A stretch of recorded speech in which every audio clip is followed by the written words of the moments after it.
ನಮಸ್ಕಾರ, ಶುಭೋದಯ. ನನ್ನೆಲ್ಲ ಆಧ್ಯಾತ್ಮ ಬಂಧುಗಳಿಗೆ ಶುಭ ಮಂಗಳವಾರ. ತಮ್ಮೆಲ್ಲರಿಗೂ ಕೂಡ ಅನಂತ ಚತುರ್ದಶಿ ಅಥವಾ ಅನಂತ ಪದ್ಮನಾಭ ವ್ರತದ ಶುಭಾಶಯಗಳು. ಅನಂತಾನಂತ ಫಲಗಳನ್ನು ಕೊಡುವಂತಹ ಅನಂತ ಪದ್ಮನಾಭ ಚತುರ್ದಶಿಯ ಶುಭಾಶಯಗಳನ್ನು ನಿಮ್ಮೆಲ್ಲರಿಗೂ ಕೋರ್ತಾ ಈ ದಿನ ವಿಶೇಷವಾದಂತಹ ಒಂದು ಶ್ಲೋಕವನ್ನು ಪಾರಾಯಣ ಮಾಡ್ತಾ ಇದ್ದೇನೆ. ನಿಮಗೆ ಸಕಲ ಸಂಪತ್ತನ್ನು ಕೊಡುವಂತಹ, ನಿಮ್ಮ ವಿಶೇಷವಾದಂತಹ ಕಷ್ಟ ಕಾರ್ಪಣೆಗಳನ್ನು ದೂರ ಮಾಡುವಂತಹ ಮಹಾಮಹಿಮೆ ಉಳ್ಳಂತಹ ಒಂದು ಶ್ಲೋಕ. ಈ ದಿನ ಅನಂತ ಪದ್ಮನಾಭ ಸ್ವಾಮಿಯ ಸ್ಮರಣೆಯನ್ನು ಮಾಡ್ತಾ ನಿಮ್ಮೆಲ್ಲ ಕಷ್ಟ ಕಾರ್ಪಣೆಗಳು, ದಷ್ಟ ದಾರಿದ್ರ್ಯಗಳು ಎಲ್ಲವೂ ಕೂಡ ದೂರವಾಗಲಿ ಅಂಥೇಳಿ ಪ್ರಾರ್ಥನೆಯನ್ನು ಮಾಡ್ತಾ ಬನ್ನಿ ಶ್ಲೋಕ ಪಾರಣವನ್ನು ಶುರು ಮಾಡೋಣ. ಶಾಂತಾಕಾರಂ ಭುಜಗಶಯನಂ ಪದ್ಮನಾಭಂ ಸುರೇಶಂ ವಿಶ್ವಾಧಾರಂ ಗಗನಸದೃಶಂ ಮೇಘವರ್ಣಂ ಶುಭಾಂಗಂ ಲಕ್ಷ್ಮೀಕಾಂತಂ ಕಮಲನಯನಂ ಯೋಗಿಭಿರ್ಧ್ಯಾನಗಮ್ಯಂ ವಂದೇ ವಿಷ್ಣುಂ ಭವಭಯಹರಂ ಸರ್ವಲೋಕೈಕನಾಥಂ. ಶಾಂತಾಕಾರಂ ಭುಜಗಶಯನಂ ಪದ್ಮನಾಭಂ ಸುರೇಶಂ ವಿಶ್ವಾಧಾರಂ ಗಗನಸದೃಶಂ ಮೇಘವರ್ಣಂ ಶುಭಾಂಗಂ ಲಕ್ಷ್ಮೀಕಾಂತಂ ಕಮಲನಯನಂ ಯೋಗಿಭಿರ್ಧ್ಯಾನಗಮ್ಯಂ ವಂದೇ ವಿಷ್ಣುಂ ಭವಭಯಹರಂ ಸರ್ವಲೋಕೈಕನಾಥಂ. ಶಾಂತಾಕಾರಂ ಭುಜಗಶಯನಂ ಪದ್ಮನಾಭಂ ಸುರೇಶಂ ವಿಶ್ವಾಧಾರಂ ಗಗನಸದೃಶಂ ಮೇಘವರ್ಣಂ ಶುಭಾಂಗಂ ಲಕ್ಷ್ಮೀಕಾಂತಂ ಕಮಲನಯನಂ ಯೋಗಿಭಿರ್ಧ್ಯಾನಗಮ್ಯಂ ವಂದೇ ವಿಷ್ಣುಂ ಭವಭಯಹರಂ ಸರ್ವಲೋಕೈಕನಾಥಂ.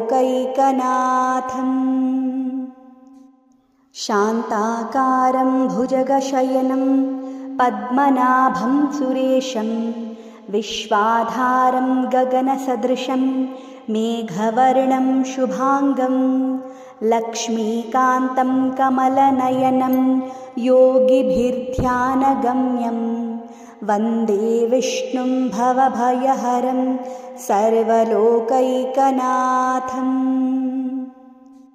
ಶಾಂತಾಕಾರಂ ಭುಜಗಶಯನಂ ಪದ್ಮನಾಭಂ ಸುರೇಶಂ ವಿಶ್ವಾಧಾರಂ ಗಗನಸದೃಶಂ ಮೇಘವರ್ಣಂ ಶುಭಾಂಗಂ ಲಕ್ಷ್ಮೀಕಾಂತಂ ಕಮಲನಯನಂ ಯೋಗಿಭಿರ್ಧ್ಯಾನಗಮ್ಯಂ ವಂದೇ ವಿಷ್ಣುಂ ಭವಭಯಹರಂ ಸರ್ವಲೋಕೈಕನಾಥಂ.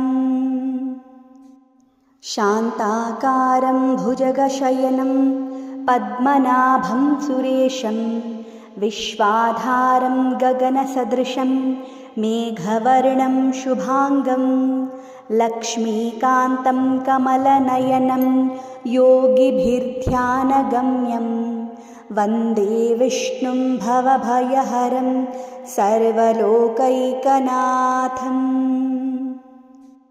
ಶಾಂತಾಕಾರಂ ಭುಜಗಶಯನಂ ಪದ್ಮನಾಭಂ ಸುರೇಶಂ ವಿಶ್ವಾಧಾರಂ ಗಗನಸದೃಶಂ ಮೇಘವರ್ಣಂ ಶುಭಾಂಗಂ ಲಕ್ಷ್ಮೀಕಾಂತಂ ಕಮಲನಯನಂ ಯೋಗಿಭಿರ್ಧ್ಯಾನಗಮ್ಯಂ ವಂದೇ ವಿಷ್ಣುಂ ಭವಭಯಹರಂ ಸರ್ವಲೋಕೈಕನಾಥಂ.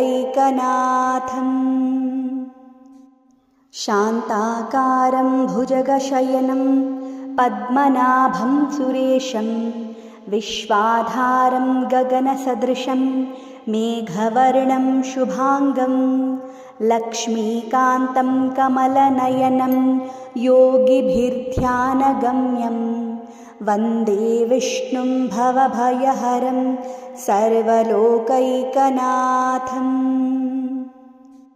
ಶಾಂತಾಕಾರಂ ಭುಜಗಶಯನಂ ಪದ್ಮನಾಭಂ ಸುರೇಶಂ ವಿಶ್ವಾಧಾರಂ ಗಗನಸದೃಶಂ ಮೇಘವರ್ಣಂ ಶುಭಾಂಗಂ ಲಕ್ಷ್ಮೀಕಾಂತಂ ಕಮಲನಯನಂ ಯೋಗಿಭಿರ್ಧ್ಯಾನಗಮ್ಯಂ ವಂದೇ ವಿಷ್ಣುಂ ಭವಭಯಹರಂ ಸರ್ವಲೋಕೈಕನಾಥಂ. शान्ताकारं भुजगशयनं पद्मनाभं सुरेशं विश्वाधारं गगनसदृशं मेघवर्णं शुभाङ्गं लक्ष्मीकान्तं कमलनयनं योगिभिर्ध्यानगम्यं वन्दे विष्णुं भवभयहरं सर्वलोकैकनाथम्।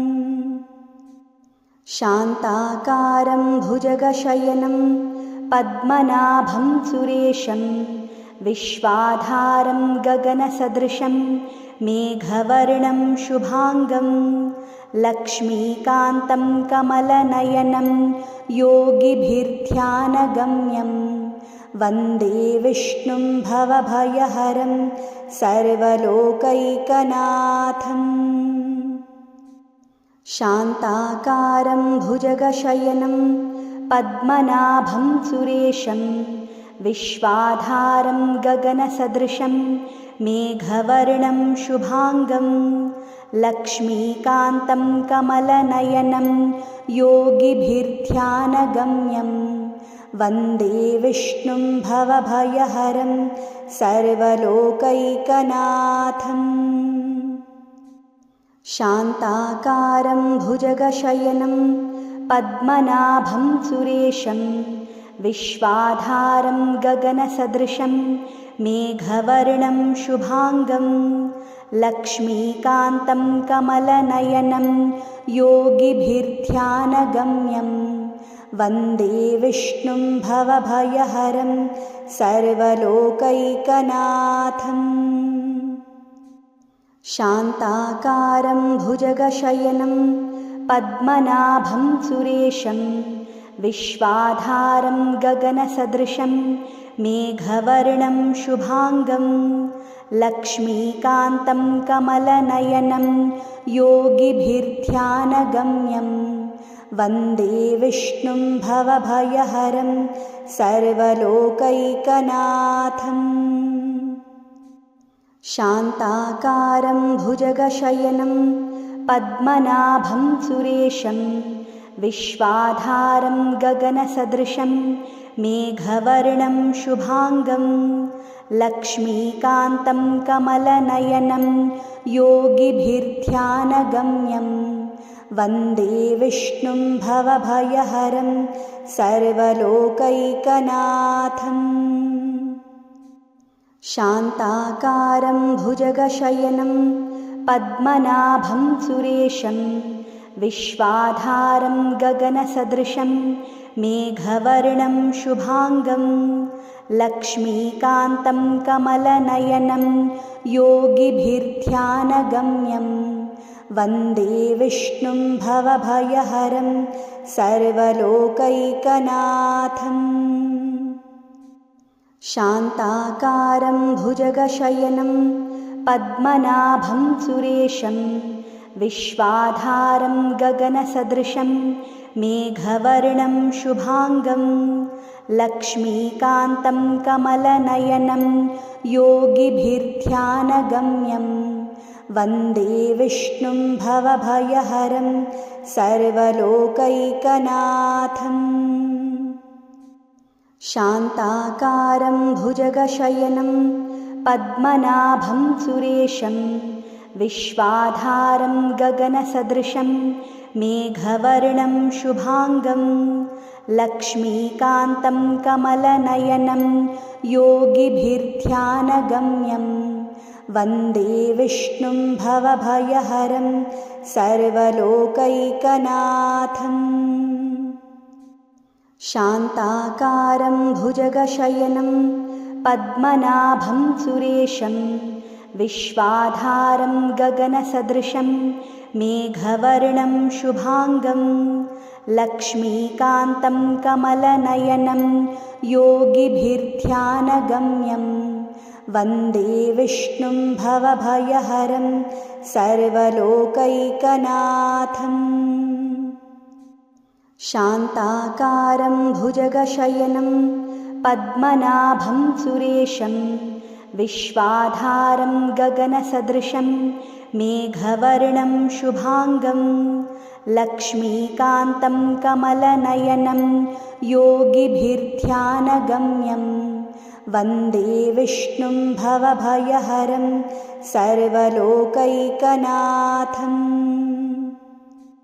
शान्ताकारं भुजगशयनं पद्मनाभं सुरेशं विश्वाधारं गगनसदृशं मेघवर्णं शुभाङ्गं लक्ष्मीकान्तं कमलनयनं योगिभिर्ध्यानगम्यं वन्दे विष्णुं भवभयहरं सर्वलोकैकनाथम्। शान्ताकारं भुजगशयनं पद्मनाभं सुरेशं विश्वाधारं गगनसदृशं मेघवर्णं शुभाङ्गं लक्ष्मीकान्तं कमलनयनं योगिभिर्ध्यानगम्यं वन्दे विष्णुं भवभयहरं सर्वलोकैकनाथम्। शान्ताकारं भुजगशयनं पद्मनाभं सुरेशं विश्वाधारं गगनसदृशं मेघवर्णं शुभाङ्गं लक्ष्मीकान्तं कमलनयनं योगिभिर्ध्यानगम्यं वन्दे विष्णुं भवभयहरं सर्वलोकैकनाथम्। शान्ताकारं भुजगशयनं पद्मनाभं सुरेशं विश्वाधारं गगनसदृशं मेघवर्णं शुभाङ्गं लक्ष्मीकान्तं कमलनयनं योगिभिर्ध्यानगम्यं वन्दे विष्णुं भवभयहरं सर्वलोकैकनाथम्। शान्ताकारं भुजगशयनं पद्मनाभं सुरेशं विश्वाधारं गगनसदृशं मेघवर्णं शुभाङ्गं लक्ष्मीकान्तं कमलनयनं योगिभिर्ध्यानगम्यं वन्दे विष्णुं भवभयहरं सर्वलोकैकनाथम्। शान्ताकारं भुजगशयनं पद्मनाभं सुरेशं विश्वाधारं गगनसदृशं मेघवर्णं शुभाङ्गं लक्ष्मीकान्तं कमलनयनं योगिभिर्ध्यानगम्यं वन्दे विष्णुं भवभयहरं सर्वलोकैकनाथम्। शान्ताकारं भुजगशयनं पद्मनाभं सुरेशं विश्वाधारं गगनसदृशं मेघवर्णं शुभाङ्गं लक्ष्मीकान्तं कमलनयनं योगिभिर्ध्यानगम्यं वन्दे विष्णुं भवभयहरं सर्वलोकैकनाथम्।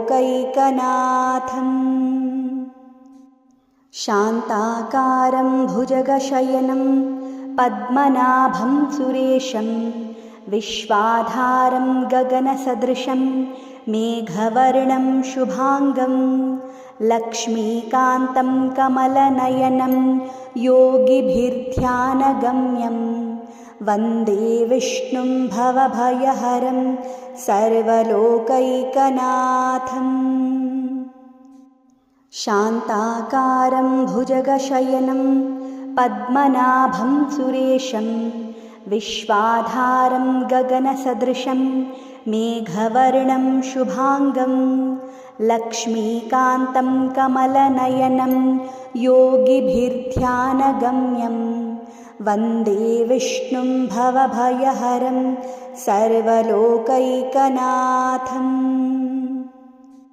शान्ताकारं भुजगशयनं पद्मनाभं सुरेशं विश्वाधारं गगनसदृशं मेघवर्णं शुभाङ्गं लक्ष्मीकान्तं कमलनयनं योगिभिर्ध्यानगम्यं वन्दे विष्णुं भवभयहरं सर्वलोकैकनाथम्।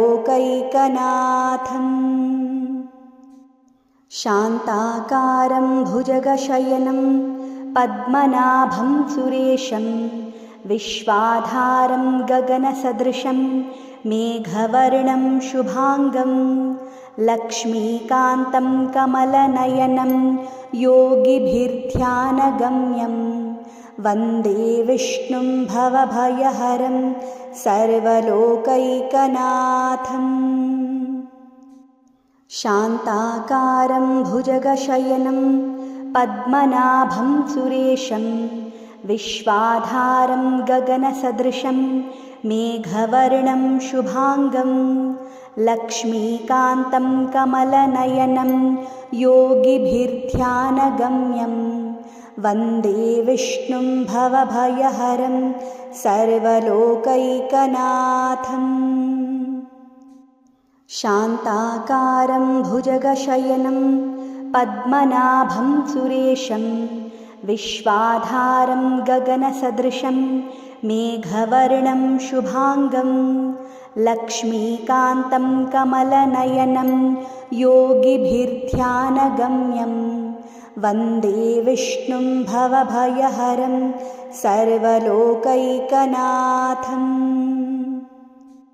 शान्ताकारं भुजगशयनं पद्मनाभं सुरेशं विश्वाधारं गगनसदृशं मेघवर्णं शुभाङ्गं लक्ष्मीकान्तं कमलनयनं योगिभिर्ध्यानगम्यं वन्दे विष्णुं भवभयहरं सर्वलोकैकनाथम्।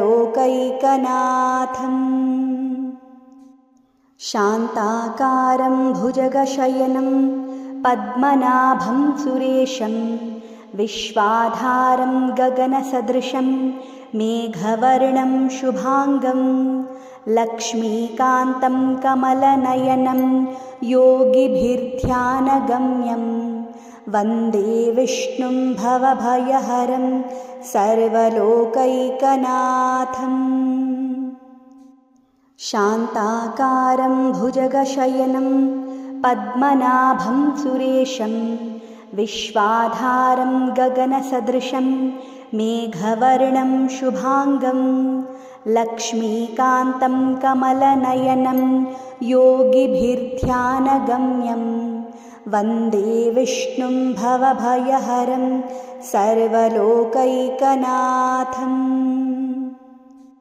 शान्ताकारं भुजगशयनं पद्मनाभं सुरेशं विश्वाधारं गगनसदृशं मेघवर्णं शुभाङ्गं लक्ष्मीकान्तं कमलनयनं योगिभिर्ध्यानगम्यं वन्दे विष्णुं भवभयहरं सर्वलोकैकनाथम्। शान्ताकारं भुजगशयनं पद्मनाभं सुरेशं विश्वाधारं गगनसदृशं मेघवर्णं शुभाङ्गं लक्ष्मीकान्तं कमलनयनं योगिभिर्ध्यानगम्यं वन्दे विष्णुं भवभयहरं सर्वलोकैकनाथम्। शान्ताकारं भुजगशयनं पद्मनाभं सुरेशं विश्वाधारं गगनसदृशं मेघवर्णं शुभाङ्गं लक्ष्मीकान्तं कमलनयनं योगिभिर्ध्यानगम्यं वन्दे विष्णुं भवभयहरं सर्वलोकैकनाथम्। शान्ताकारं भुजगशयनं पद्मनाभं सुरेशं विश्वाधारं गगनसदृशं मेघवर्णं शुभाङ्गं लक्ष्मीकान्तं कमलनयनं योगिभिर्ध्यानगम्यं वन्दे विष्णुं भवभयहरं सर्वलोकैकनाथम्। शान्ताकारं भुजगशयनं पद्मनाभं सुरेशं विश्वाधारं गगनसदृशं मेघवर्णं शुभाङ्गं लक्ष्मीकान्तं कमलनयनं योगिभिर्ध्यानगम्यं वन्दे विष्णुं भवभयहरं सर्वलोकैकनाथम्।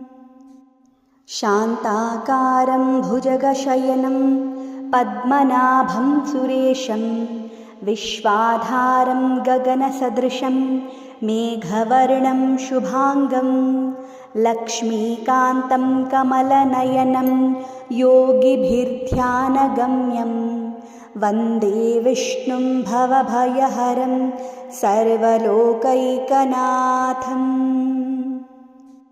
शान्ताकारं भुजगशयनं पद्मनाभं सुरेशं विश्वाधारं गगनसदृशं मेघवर्णं शुभाङ्गं लक्ष्मीकान्तं कमलनयनं योगिभिर्ध्यानगम्यं वन्दे विष्णुं भवभयहरं सर्वलोकैकनाथम्। शान्ताकारं भुजगशयनं पद्मनाभं सुरेशं विश्वाधारं गगनसदृशं मेघवर्णं शुभाङ्गं लक्ष्मीकान्तं कमलनयनं योगिभिर्ध्यानगम्यं वन्दे विष्णुं भवभयहरं सर्वलोकैकनाथम्। शान्ताकारं भुजगशयनं पद्मनाभं सुरेशं विश्वाधारं गगनसदृशं मेघवर्णं शुभाङ्गं लक्ष्मीकान्तं कमलनयनं योगिभिर्ध्यानगम्यं वन्दे विष्णुं भवभयहरं सर्वलोकैकनाथम्।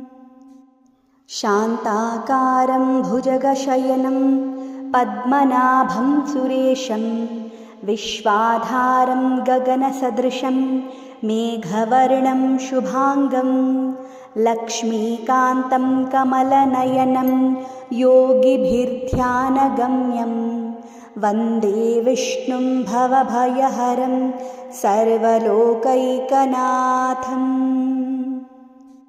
शान्ताकारं भुजगशयनं पद्मनाभं सुरेशं विश्वाधारं गगनसदृशं मेघवर्णं शुभाङ्गं लक्ष्मीकान्तं कमलनयनं योगिभिर्ध्यानगम्यं वन्दे विष्णुं भवभयहरं सर्वलोकैकनाथम्।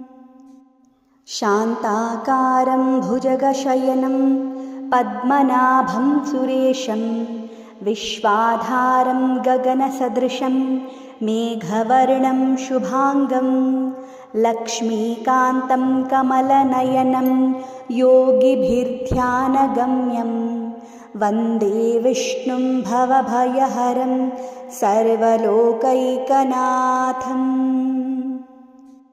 शान्ताकारं भुजगशयनं पद्मनाभं सुरेशं विश्वाधारं गगनसदृशं मेघवर्णं शुभाङ्गं लक्ष्मीकान्तं कमलनयनं योगिभिर्ध्यानगम्यं वन्दे विष्णुं भवभयहरं सर्वलोकैकनाथम्।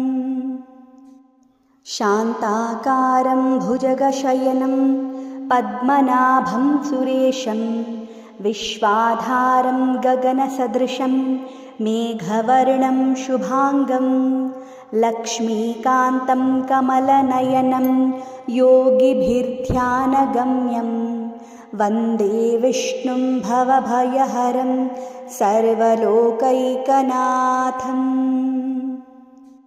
शान्ताकारं भुजगशयनं पद्मनाभं सुरेशं विश्वाधारं गगनसदृशं मेघवर्णं शुभाङ्गं लक्ष्मीकान्तं कमलनयनं योगिभिर्ध्यानगम्यं वन्दे विष्णुं भवभयहरं सर्वलोकैकनाथम्। शान्ताकारं भुजगशयनं पद्मनाभं सुरेशं विश्वाधारं गगनसदृशं मेघवर्णं शुभाङ्गं लक्ष्मीकान्तं कमलनयनं योगिभिर्ध्यानगम्यं वन्दे विष्णुं भवभयहरं सर्वलोकैकनाथम्। शान्ताकारं भुजगशयनं पद्मनाभं सुरेशं विश्वाधारं गगनसदृशं मेघवर्णं शुभाङ्गं लक्ष्मीकान्तं कमलनयनं योगिभिर्ध्यानगम्यं वन्दे विष्णुं भवभयहरं सर्वलोकैकनाथम्।